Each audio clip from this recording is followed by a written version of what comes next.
President of the Intertribal Association of Arizona. Thank you for joining us today. I'd like to welcome our remote viewers as well. The Intertribal Association of Arizona, also known as ITAA, is a tribal consortium of 21 of the 22 tribal governments located within the state of Arizona. It is through ITAA that tribal leaders in Arizona advocate on issues of importance to one or all tribes in a collective manner. Historically, here in the state of Arizona, American Indian people have had to fight a long political battle to win the right to vote. It was not until 1924 that the Indian Citizenship Act was passed, and even through American Indians became citizens, they were still not eligible voters in Arizona. It took numerous lawsuits by individual American Indian citizens, tribal leaders, and tribal nations in Arizona before voting rights were won in July of 1948. Even with winning the right to vote in 1948, many obstacles and barriers to voting remained. The historical process that brought about the right to vote for American Indians in Arizona continues to this day. We are holding today's press conference to provide tribal leaders in Arizona an opportunity to share their statements on the importance and the power of the native vote. This is an important moment for the honor of those who have fought for the right to vote and for those who continue to protect the right to vote through education and advocacy. Tribal leaders in Arizona are united in stressing the importance of the 2022 midterm elections.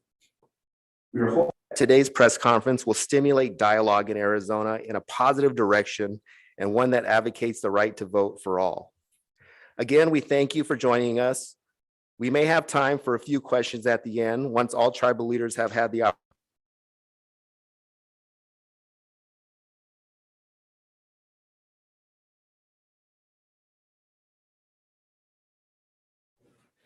Thank you, Chairman. And I'm here with Lieutenant Governor Monica Antone here on the Gila River Indian community, our beautiful Sheraton.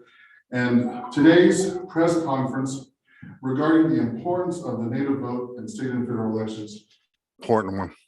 We are less than 2 weeks out from what I would describe as the most critical and consequential midterm election that I can recall.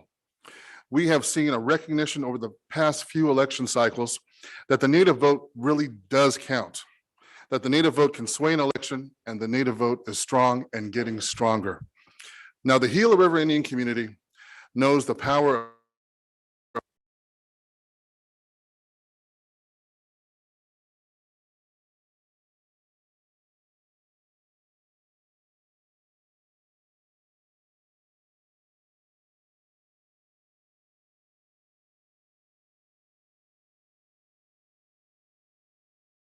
as Indigenous peoples, because we were the last to obtain the right to vote in federal elections. Imagine that, being the first peoples of these lands since time immemorial, and being the last to be eligible to have our voices heard in this democracy of ours.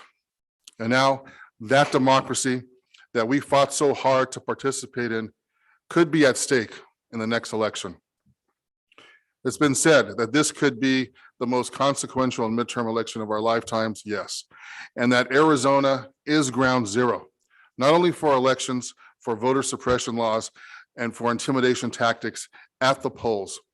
But what I want to say is this: we will not, as Native voters, be intimidated. We will not be discouraged, and we will not, I repeat, we will not allow our sacred votes to be denied this election on November 8th. And I will repeat what I've said to my membership, my Yakima, O'odham, and Peepash peoples, over 23,000 strong, at every voter registration event, every candidate meet and greet forum, and every elder concerns meeting. I trust you, and I trust you to hear from all the candidates and to choose those who will respect the Gila River Indian community, all sovereign nations and tribal people in Arizona, and will represent our sovereign, sacred sovereign interests at the state, federal, and local levels. We will settle for no less. Over the past week, here in our community, we've had a chance to hear from both candidates for governor, for Senate, our current representative in CD2, Tom O'Halloran, and other Democrats and Republican candidates. My message was simple. I will keep an open mind and listen carefully to each candidate to determine who will best represent our community and the tribal nations in our great state of Arizona. So on behalf of my community, my 3 questions to each have been, will you honor the 2021 compact amendments that were negotiated government to government and provide for ongoing and respect for tribal exclusivity? The second was, do you recognize and embrace the important and critical role that Arizona tribes play in addressing this historic drought that we're facing, the worst drought in over 1,200 years?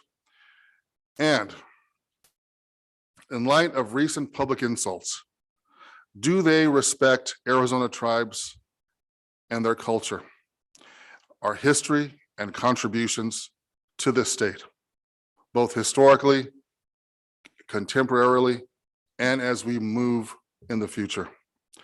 I've received their responses and will weigh these responses to those questions when I cast my ballot, and my members will do the same. Some were reassuring, and frankly, some were just not.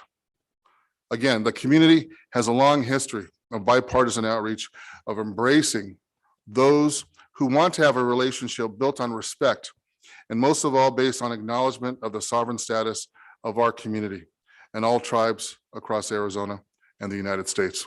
Thank you. And at this time, I will bring up the councilwoman from the Pasquayaqui tribe, Councilwoman Frias.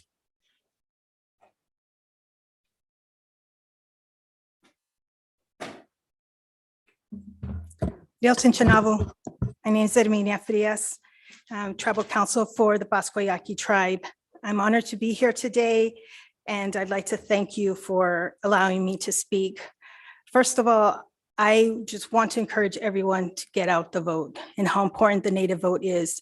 Most recently for the Pasquayaqui tribe, our early voting site was taken away from us for no valid reason, but it was taken away from us from the local county recorder.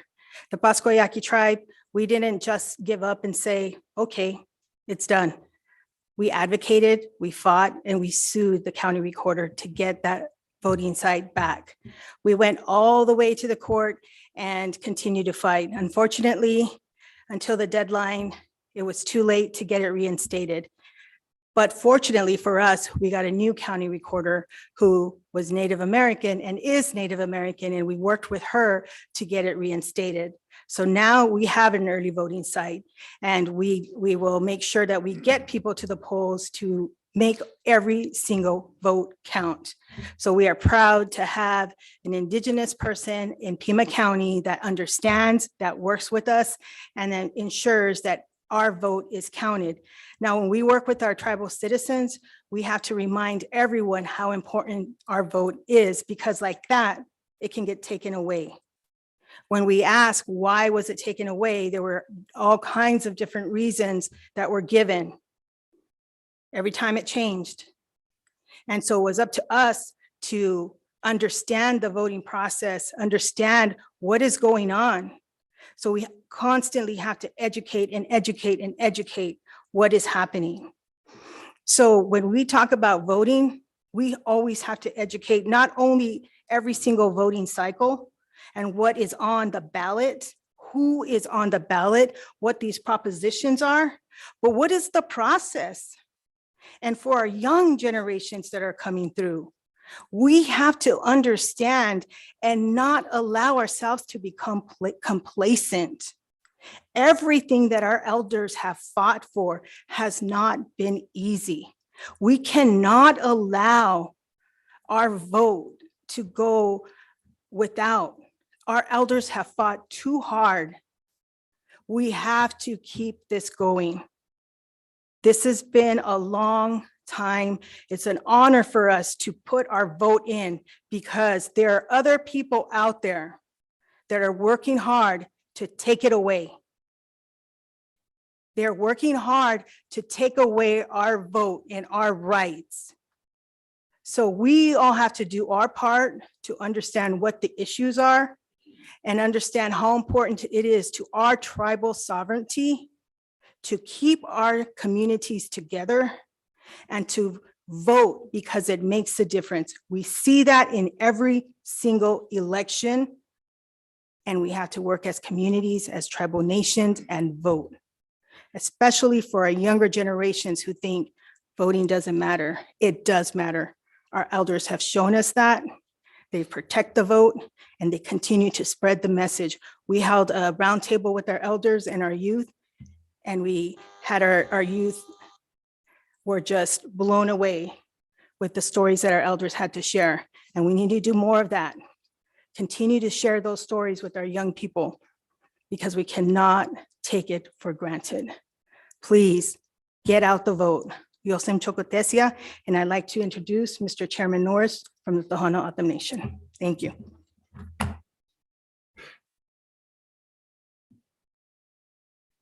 Thank you, Councilwoman Frias. You know, and Governor Lewis, Vice Chairman Shan Lewis, thank you for your comments. You know, I just want to take this opportunity to thank you for giving me the opportunity to speak about the native vote. And as Councilwoman Frias and others have mentioned, you know, this is critical. You know, there's a lot at stake in this election.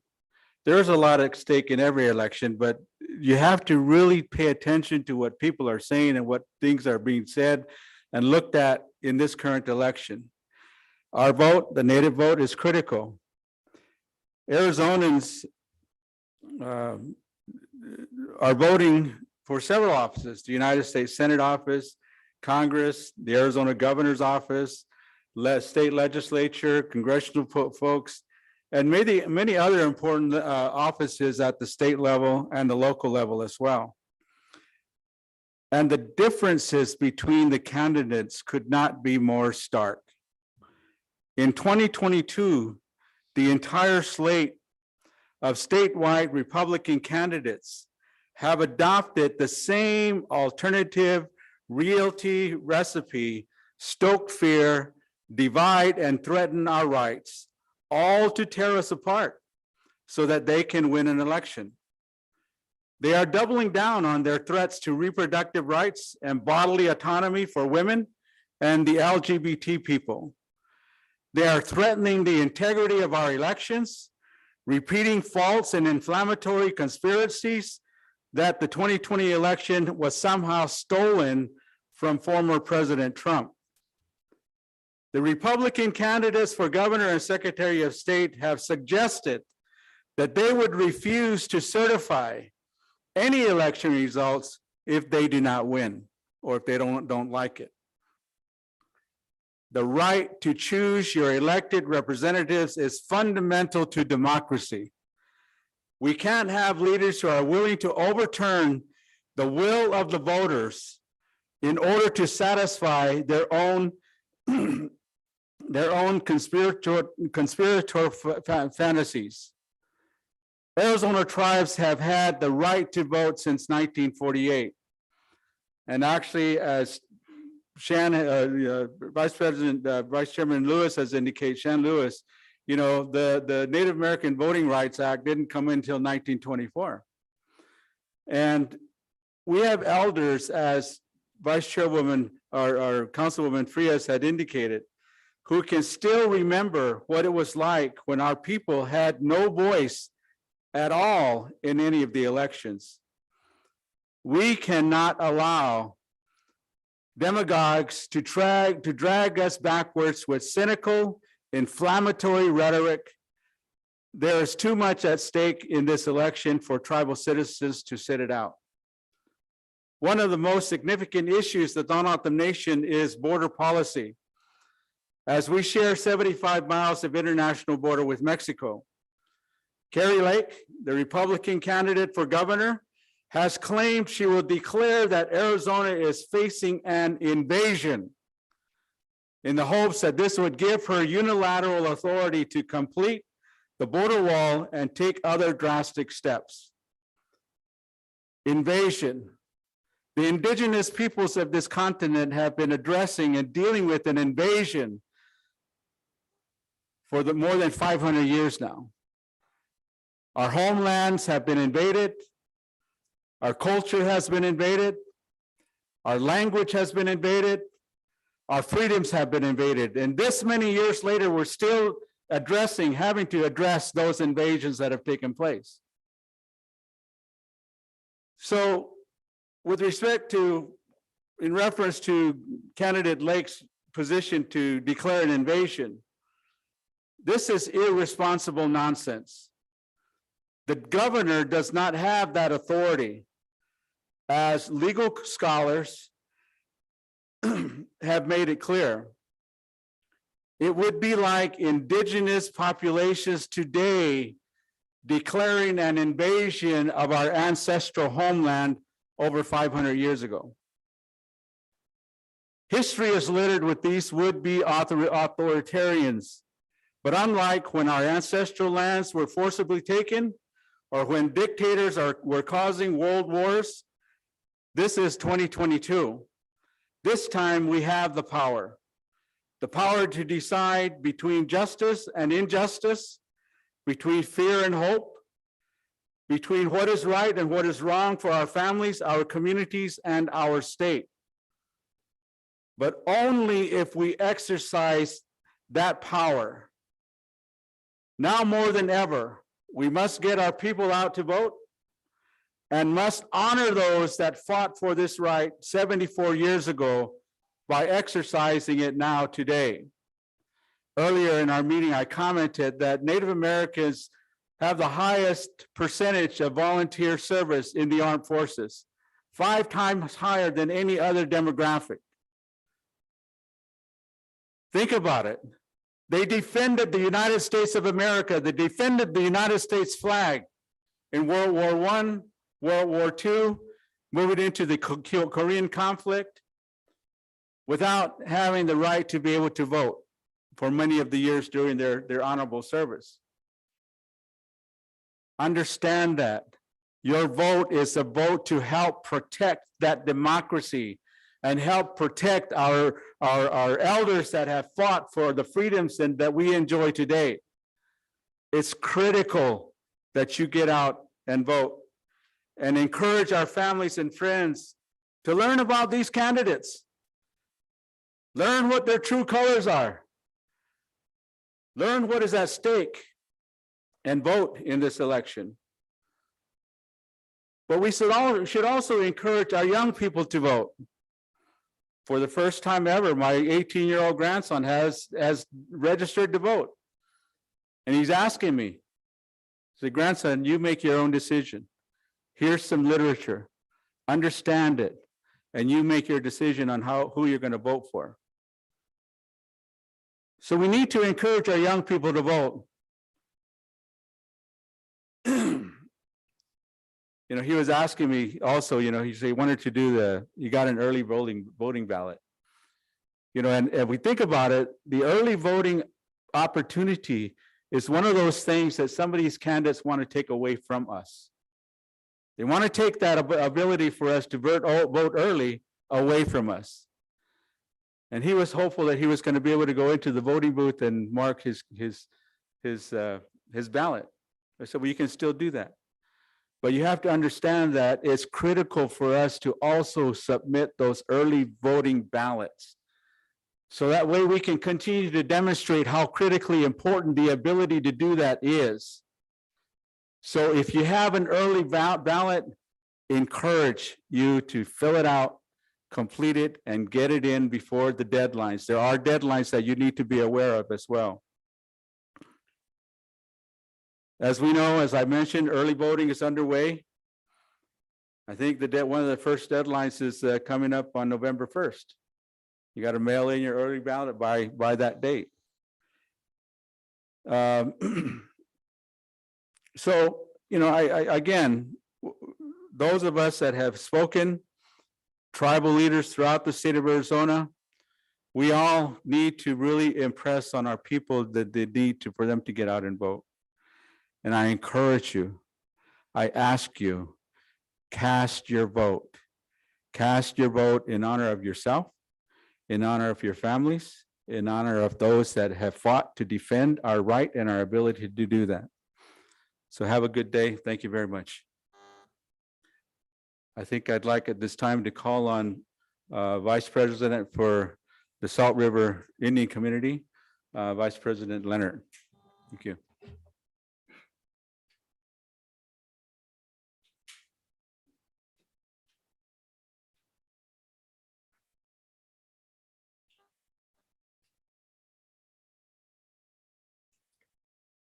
As elections come and go, candidates running for office and seeking tribal support come to our communities and tell us why they are the best person for the job.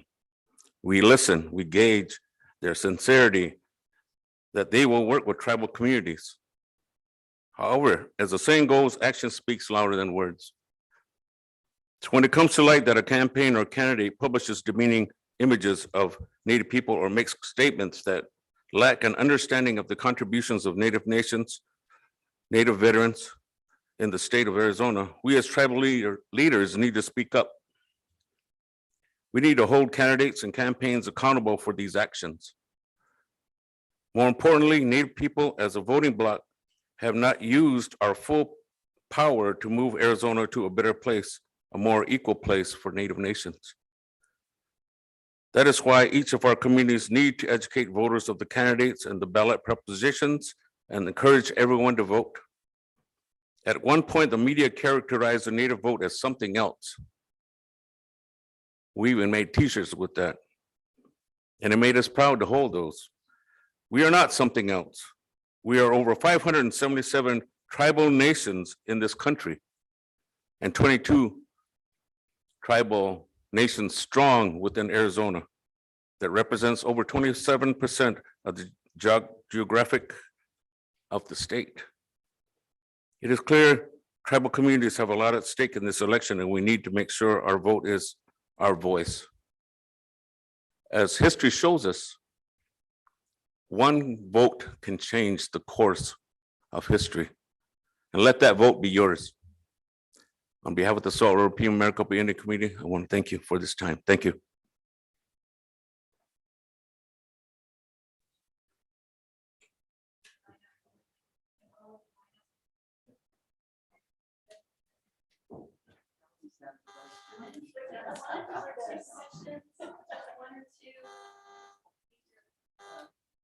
Hi, as you all know, Deborah Cole, Indigenous Affairs Reporter with the Arizona Republic, who have not met in person in a while. You got to hear from the 3 Republican candidates today, and you heard from, I know some people have heard from Democratic candidates, but in relation to what you heard from the Republican candidates, do you think that the questions that I heard some of the tribal leaders ask were answered? Do you think they were answered fully? Do you think, you know, or what, I mean, what do you guys say?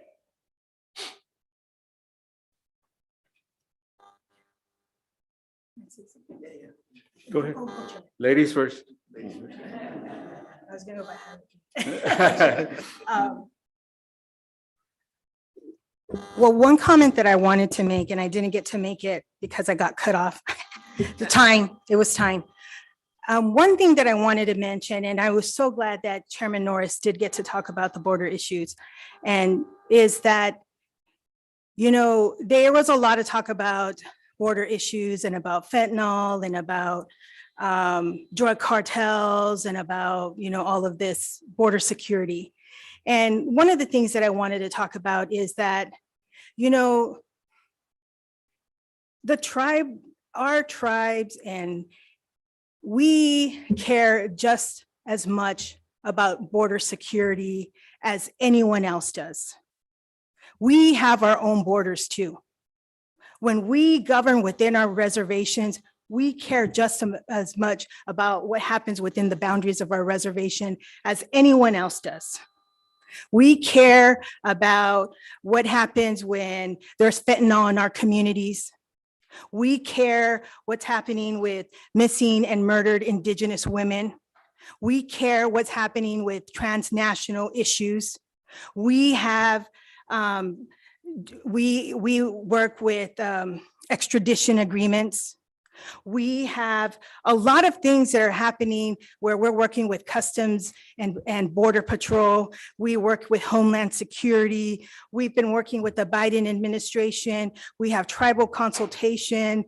We have been having trainings with the Hana O'odham Nation and with Pasquayaki, our police department, to understand what to do to work closely together when there is an issue where we have to work together when there are cartels or when there's drugs or when things are happening there, and we do. And so things are not perfect, but things are happening. And we have a right to our sovereign inherent mobility. And we have a Southern Border Alliance with tribes. We are working on a lot of issues with Department of Homeland Security. So the fact that we're having a conversation, it wasn't really a conversation, made me feel like they have no idea about a relationship that tribes have with Department of Homeland Security, Borders and Customs, and Border Patrol. And we have those agreements and we have tribal consultation, and we're not sitting there allowing all kinds of chaos happen within our communities. We're working with our police department, and we also work with sheriff's departments, and we work with attorney general, and we have a sophisticated system. So I just wanted to bring that up because we, as tribal nations and responsible governments, do whatever we have to do to protect our citizens and ensure public safety. Thank you. Thank you, Councilwoman Frias. In answer to the question, everything that Councilwoman Frias said, I totally agree with. But I've been in excess of 40 years in doing this type of business, working with people and serving my community and serving the public. And over time, you get to know the sincerity of the people that you're talking to. Over time, you get to feel whether or not they really truly understand what it is you're asking them, and whether or not they truly understand what it is they're saying back to you. I didn't get that today. I didn't feel that way today. What I felt, is in answer to your question, no, I don't think the questions were answered. And I think that you get to a point also where you know that somebody's feeding you lip service. And I think there was lip service that was fed to us today. But as Councilwoman Frias had indicated, it's insulting when a candidate responds by saying what they said today, but then saying, but we care about the influx of drugs. We care about, I don't doubt that you care about that, but don't say it to me like I don't care. Because we probably care about it in a much more greater way than you do that are clueless about what's really going on at the US-Mexico border. So I felt insulted when they said, well, we care. Well, we care too. And we are doing what we can do. Short of building a wall, which in our opinion is not the answer. And I think the current wall has demonstrated that is not the answer as well. We have 17 O'odham communities that continue to exist in Mexico. We have 1,500 tribal citizens, enrolled tribal citizens in Mexico. Not because they want to be there, but that's because they ended up there when the United States border was established without any consultation with the O'odham. So we have to be concerned about our O'odham that are living in Mexico as well, and their ability to enter and exit for the benefits of services that the O'odham Nation has to be able to offer to its O'odham citizens in Mexico as well. So thank you very much. I was going to add also, as governor, that, I was a presidential elector proudly with Chairman Norris and President Nez from the Navajo Nation as well. And, some of these candidates that are running on the ballot right? They have, and they've said disparaging things about the past election. They are deniers. And, you know, they've also said things ahead of the results of the 2022 midterms as well. You know, those forces tried to prevent us from casting our presidential ballots. And that would be denying our own tribal members the ballot and their right to vote as well. And to go, and I think Chairman Norris did talk very, I think, specifically about sincerity as well. And, you know, I think what we talked about was tribes being at the table, and for these candidates, only time will tell after the results of the 2022 midterms, whether tribes will be at the table for important issues, like in the past, for working on probably the most important economic driver at this time, that was gaming. That was a monumental negotiation that occurred between the state and tribes as well, in good faith. Working on issues such as drought as well, which is the worst drought in over 1,200 years that we're dealing with now. And, you know, for the community and our right to vote, over 150 years ago, when our water was stolen from us as O'odham, we did not have the right to vote. That's why it's so important that, you know, that we continue to impress upon all of our tribal members the importance, that's the sacred duty to vote. And now I want to issue a statement in regards to the racist tweet that came from the Lake campaign. So following the racist tweet by candidate Lake's campaign manager, who she has referred to in the past as the most important person in her campaign, I called for an apology and for Mr. Duncan to be removed, to be fired essentially from her campaign.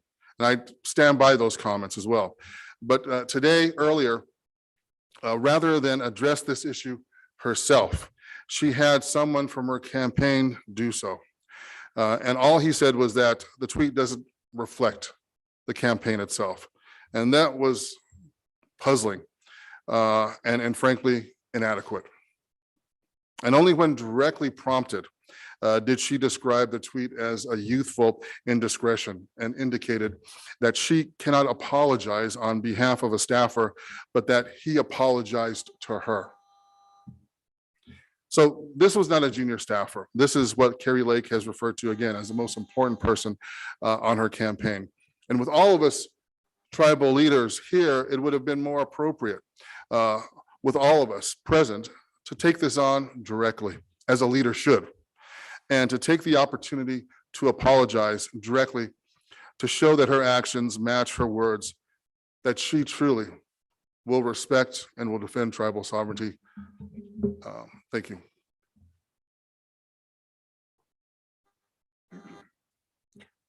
In looking at this, the word sincerity was brought up, and I think that's what hit me the most, that it was hard to understand their thoughts. And mind you, I got to give them credit that they did their homework on some of the things that have been, the tribes have been dealing with, but the sincerity wasn't there.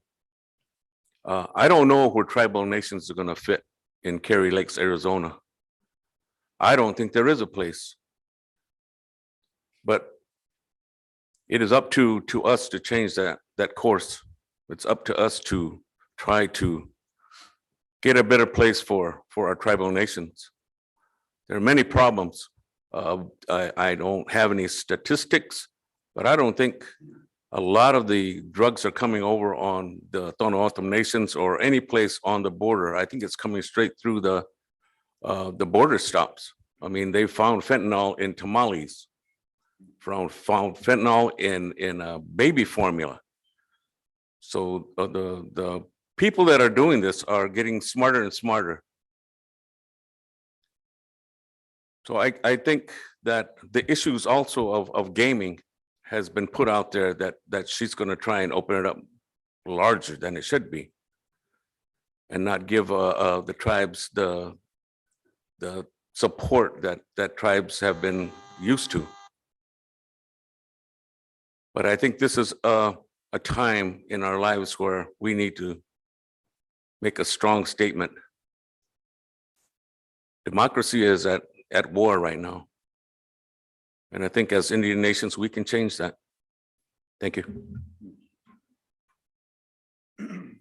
I agree with everything was said. I don't want to repeat all of that, but I kind of, looking at the comments that were said today, kind of thought about my role and our role as Intertribal Association of Arizona, 21 of the 22 tribes in Arizona that come together, that meet, we address common issues. And so I think it's important to whoever is in a position, whether it be now or future, past, I think it was always important that we have that dialogue for educating those that are in office. Again, I agree with everything that was said up here, but I also think it's also really important that we continue dialogue with whoever's in there to make sure that they know, based on the statements that were just given, that they know, that tribes are involved in issues and that we're here to stay. So I just want to make that comment real quick. Tribal leaders